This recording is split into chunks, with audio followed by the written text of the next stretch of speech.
আমার এক বোন প্রশ্ন করেছেন যে মহিলার বাচ্চা হওয়ার পর শারীরিক অসুস্থতার কারণে সে নিজে দুধ পান করাতে পারল না, তার মা নিজের নাতিকে দুধ পান করালো। অর্থাৎ আমার নাতিকে আমি মহিলা হিসাবে দুধ পান করাবো, এই দুধ পান করানোটা গুনাহ হবে কিনা বা জায়েজ হবে কিনা। আপনার প্রশ্নের উত্তর হলো এটা অবশ্যই জায়েজ। গুনাহ তো হবেই না, বরঞ্চ কোনো নানি কোনো দাদি যদি তার নাতিপুতিকে দুধ পান করায় আরও বেশি সওয়াব পাবে, আল্লাহ তাআলা আরও বেশি সওয়াব তাকে দান করবেন। এর জন্য আমরা এরকম অনেক সময় ধারণা করি যে নানি দাদিতে দুধ পান করাতে পারবে না সন্তানকে, ছেলে হোক মেয়ে হোক। এটা একটা সম্পূর্ণ ভুল ধারণা। দুধ পান করাতে তো পারবেই পারবে, বরঞ্চ যদি কোনো দাদি নানি তার নাতিপুতিকে দুধ পান করায় তাহলে সে আরও বেশি সওয়াবের হকদার হবে। এক ভাই প্রশ্ন করেছেন যে মসজিদের মিম্বারে ইমাম সাহেব যখন খুতবা দিতে দাঁড়াবে তখন কোন সিঁড়িতে দাঁড়াবে। মসজিদে সাধারণত মিম্বারে এর 3টা সিঁড়ি থাকে, এই কোন সিঁড়িতে দাঁড়াবে। অনেক এলাকায় আছে মুসাল্লিরা মনে করে যে 2য় সিঁড়িতে দাঁড়াতে হবে, আর অনেক এলাকায় আছে মনে করে 3য় সিঁড়িতে দাঁড়াতে হবে, আবার অনেক এলাকায় আছে ইমাম সাহেব 1ম সিঁড়িতে দাঁড়াতে হবে। আসলে দাঁড়ানোর ক্ষেত্রে ইমাম সাহেবের বা শরিয়ত সম্মত বা নির্ধারিত কোনো নিয়ম নেই। যে সিঁড়িতে সুবিধা, 1ম সিঁড়ি হোক, 2য় সিঁড়ি হোক, 3য় সিঁড়ি হোক, যে কোনো সিঁড়িতে দাঁড়িয়ে ইমাম সাহেব খুতবা দিতে পারবে বা বক্তৃতা দিতে পারবে বা কথা বলতে পারবে। কোনো সিঁড়িতে দাঁড়ানোর ক্ষেত্রে কোনো ধরা বাঁধা নিয়ম নেই। এক ভাই প্রশ্ন করেছেন যে নামাজের ভিতরে যদি মন অন্য দিকে চলে যায় বা অন্য মনস্ক হয়ে যায় তাহলে তার নামাজ হবে কিনা। এর উত্তর হলো, যদি অনিচ্ছাকৃতভাবে অন্যদিকে মন চলে যায় তাহলে তার নামাজ হয়ে যাবে, তার নামাজের ক্ষেত্রে কোনো বাধা আসবে না। কিন্তু যদি ইচ্ছাকৃতভাবে মন অন্যদিকে চলে যায় তাহলে তার নামাজের খুশু নষ্ট হওয়ার কারণ হবে এবং এই নামাজ কবুল হবে না। এর জন্য নামাজে একাগ্র চিত্তে পড়ার চেষ্টা করা, খুজুর সঙ্গে পড়ার চেষ্টা করা। এর জন্য সব থেকে বেশি ভালো হলো কিছুটা কোরআনের অর্থ জানা, বা আমি বেশি সূরা কিরাত জানি না, তো যতটুক সূরা কিরাত জানি এর অর্থটাকেও মুখস্থ করে নেওয়া, যেন নামাজের সময় কমপক্ষে আমার ওই অর্থর দিকে খেয়াল যায় যে আমি কি পড়তেছি। যে আলহামদুলিল্লাহি রব্বিল আলামিন, সমস্ত প্রশংসা মহান প্রতিপালকের জন্য বা জগতের প্রতিপালকের জন্য। আর রহমানির রহিম, যিনি দয়ালু ও দাতা, মালিক ইয়াউমিদ্দিন। এইভাবে যদি আমার খেয়ালটা চলে যায় যে অর্থের দিকে, তাহলে নামাজের খুজু হারানোর সংখ্যা খুব কম থাকে এবং নামাজের খুজুটা বাকি থাকে এবং মনে হয় যেন আমি একেবারে আল্লাহর সামনে দাঁড়িয়ে আল্লাহর সঙ্গে কথা বলছি বা তেলাওয়াত করতেছি। এরকম অবস্থা যদি হয় তাহলে তার নামাজের খুজুটা ধরে রাখা খুব ভালোভাবেই খুজুটাকে ধরে রাখা যায় এবং খুজুটাকে ধরে রাখতে পারলে আল্লাহ তাআলার নৈকট্যও হাসিল করা যায়। কিন্তু আমার যদি অর্থের দিকে খেয়াল না থাকে, গতানুগতিক নামাজ পড়তে হয় তাই পড়ি, এরকমভাবে যদি হয় তাহলে আমার খুজুটাকে ধরে রাখা খুব কষ্টের বিষয় এবং কষ্টসাধ্য ব্যাপার। এর জন্য আমাদেরকে আল্লাহ তাআলা যেন আমরা খুজু ধরে রাখতে পারি সেইভাবে নামাজ পড়ার তৌফিক দান করেন। এক ভাই প্রশ্ন করেছেন যে আমি জামাতে নামাজ পড়তেছি, 1 রাকাত হয়ে যাওয়ার পর আমার ওযু ভেঙে গেল, এখন আমি কি করব বা আমার করণীয় কি। এখন করণীয় হলো, আমার যখন 1 রাকাত পড়ার পর ওযু চলে গেছে তখন আমি সঙ্গে সঙ্গে নামাজ ছেড়ে দিয়ে বাহিরে চলে যাব। বাহিরে গিয়ে আমি সুন্দর করে ওযু করে এসে, ওযু করতে করতে দেখা গেছে যে ইমাম সাহেব 1 রাকাত পড়ে ফেলেছে। তো আমি এসে ওই 1 রাকাত, আমি আগে 1 রাকাত পড়ছিলাম এবং ইমাম সাহেব আরেক রাকাত পড়ে ফেলছে। তো ইমাম সাহেব যে রাকাতটা পড়ে ফেলছে ওই রাকাতটা বিনা কিরাতে শুধু রুকু সিজদা দিয়ে আদায় করা। বিনা কিরাতে শুধু রুকু সিজদা দিয়ে আদায় করা এবং তৃতীয় রাকাতে আবার ইমাম সাহেবের সঙ্গে শরিক হয়ে যাওয়া। তবে এখানে এইভাবে নামাজ পড়লে নামাজ হয়ে যাবে, কিন্তু দেখা গেল আমি উজু করতে গেলাম বাহিরে, যে আর একজনের সঙ্গে একটু গল্প করলাম বা বিনা প্রয়োজনে ওখানে খানিক সময় একটু বসে থাকলাম, বিনা প্রয়োজনে আমি একটু গুনগুন করলাম, তাহলে কিন্তু আর নামাজের ফেরার কোনো সুযোগ নেই, নামাজ ভেঙে যাবে। ওখানে শর্ত হলো অজু করতে গেলে কোনো কথাবার্তা কিছুই করা যাবে না বা বিনা প্রয়োজনে 1 সেকেন্ড টাইমও নষ্ট করা যাবে না। শুধু অজু করে এসে আবার নামাজে শরিক হয়ে যাবে এবং যেগুলো ইমাম সাহেবের সঙ্গে ছুটে গেছে ওটাকে কেরাত ছাড়া শুধু রুকু সিজদা দিয়ে নামাজটাকে আদায় করে নেবে এবং ইমাম সাহেবকে যেখানে পাবে ওখান থেকে আবার নামাজে শরিক হয়ে যাবে, তাহলে তার নামাজ হয়ে যাবে। এক ভাই প্রশ্ন করেছেন যে শরিয়াত মতে বেনামাজির ঘরে খাওয়া যাবে কি না। আপনার উত্তর হলো বেনামাজির ঘরে অবশ্যই অবশ্যই খাওয়া জায়েজ আছে এবং খাওয়া যাবে। তবে হ্যাঁ, বেনামাজি যদি এমন হয়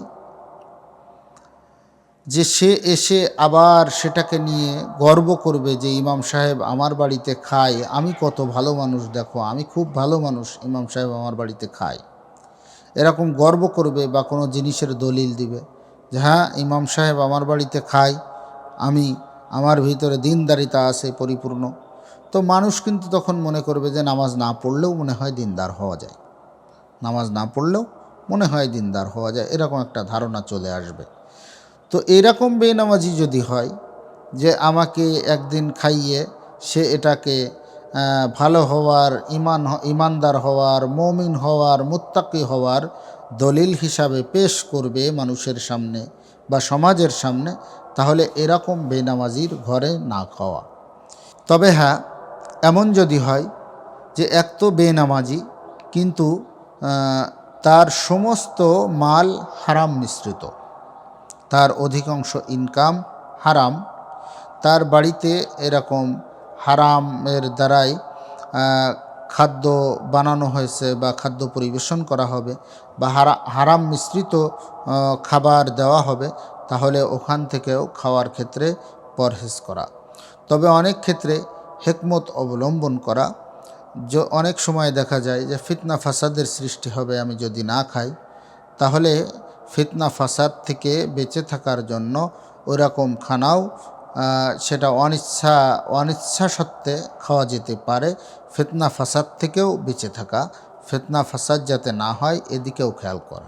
এক ভাই প্রশ্ন করেছেন যে অজু করে এসে টিভি দেখা বা গান শোনা, রেডিওতে গান শোনা বা টিভিতে গান শোনা, এগুলো করলে অজু ভেঙে যাবে কি না। আপনার উত্তর হলো অজু তো ভাঙবে না ভাই, কিন্তু টিভি দেখা বা গান শোনা এর কারণে অনেক মস্ত বড় গুনাহ হবে। অজু ভাঙবে না, কারণ এটা অজু ভাঙার সুনির্দিষ্ট কোনো কারণ নয়, কিন্তু পাক পবিত্রতা অর্জন করে পাক পবিত্র হয়ে এসে এরকম গুনাহের কাজে, গর্হিত কাজে লিপ্ত হওয়া এটা ঠিক নয় এবং অত্যন্ত গুনাহের সম্মুখীন হতে হবে এবং আখিরাতে আল্লাহ পাকের মহান রব্বুল আলমিনের আযাবের সম্মুখীন হতে হবে। এর জন্য আমরা এরকম কাজ থেকে বিরত থাকব। মৃত ব্যক্তির উপরে যে নকশি কাঁথা চাদর দেওয়া হয়, এই চাদরে অনেক সময় কোরআনের আয়াত লিপিবদ্ধ থাকে, কোরআনের আয়াত লেখা থাকে, এটা দেওয়া যাবে কি না। এটা দেওয়াটা সম্পূর্ণরূপে ঠিক নয়। এটা প্রথমত মানুষ যখন মৃত্যুবরণ করে, মৃত্যুবরণ করার সঙ্গে সঙ্গে সে অপবিত্র হয়ে যায়। লাশ গোসলের আগ পর্যন্ত সেটা অপবিত্রই থাকে। লাশকে আমরা যে বরই পাতার গরম জলে বা সাবান দিয়ে, কর্পূর দিয়ে আমরা যে গোসল করাই, এই গোসল করানোর আগ পর্যন্ত লাশ কিন্তু অপবিত্র থাকে। তো প্রথমত যদি আমি অপবিত্র লাশের উপরে এই আয়াত লেখা বা আয়াত লিপিবদ্ধ করা এরকম চাদর যদি আমি দেই, তাহলে এটা সম্পূর্ণরূপে নাজায়েজ। আর যদি গোসল করানোর পর আমি এই চাদরকে তার উপরে রাখি, তাহলে এই লাশের পায়ের সঙ্গে কিন্তু এই যে আয়াত লিপিবদ্ধ আছে চাদরে, এটা পায়ের সঙ্গে লাগে। এটা পায়ের সঙ্গে লাগলে এটা কোরআনের আয়াতের বেহুরমতি হয়, বেইজ্জতি হয়। এর জন্য আসলে ওই যে মৃত্যুবরণ করেছে, লাশ হয়ে গেছে, সে কিন্তু দায়ী হয় না। কিন্তু আমরা যারা জীবিত মানুষ, না বুঝে এটাকে আমরা অনেক সময় তার লাশের উপরে দিয়ে ফেলি, তার পায়ের সঙ্গে কোরআনের আয়াতের স্পর্শ লাগে, এটা কোরআনের আয়াতের বেহুরমতি, বেইজ্জতি হয়। এর জন্য আমরা যারা সচেতন মুমিন মুসলমান, তারা আমরা সবাই এরকম কাজ থেকে বিরত থাকার চেষ্টা করব।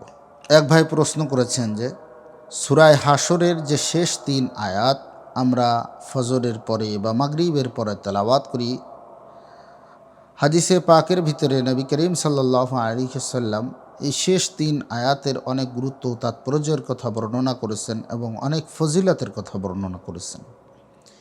এই 3 আয়াত যে আমরা তেলাওয়াত করি, এই 3 আয়াতের শুরুতে আমরা পড়ি আউযু বিল্লাহিস সামিউল আলিম মিনাশ শাইতানির রাজিম।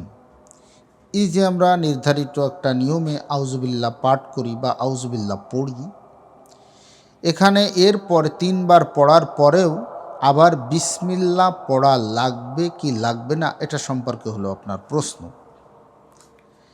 এখানে দেখুন যে হাদিসটা আসছে সূরা হাশরের শেষ 3 আয়াতের ফজিলতের ক্ষেত্রে, সেই হাদিসের ভিতরে কিন্তু বিসমিল্লাহ পড়ার কথা আবার উল্লেখ নেই, যে এই আউযুবিল্লাহ বিশেষ নিয়মে আউযুবিল্লাহ পড়ার পরে আবার বিসমিল্লাহ পড়তে হবে, এটা কিন্তু ওই হাদিসের ভিতরে নেই।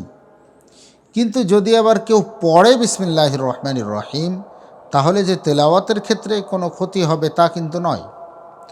তেলাওয়াত কিন্তু ওই বিসমিল্লাহও পড়া যেতে পারে, কারণ কোরআন তেলাওয়াতের আগেই তো বিসমিল্লাহ পড়ার নিয়ম রয়েছে।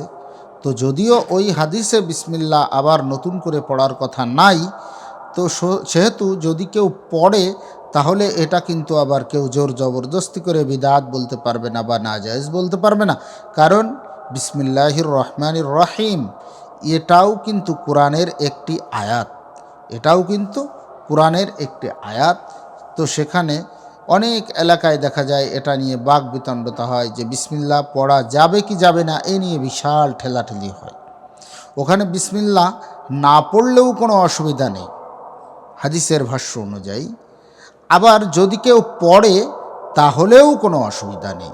এর জন্য আমরা এটা নিয়ে কেউ ঠেলাঠেলি গুতাগুতি করব না।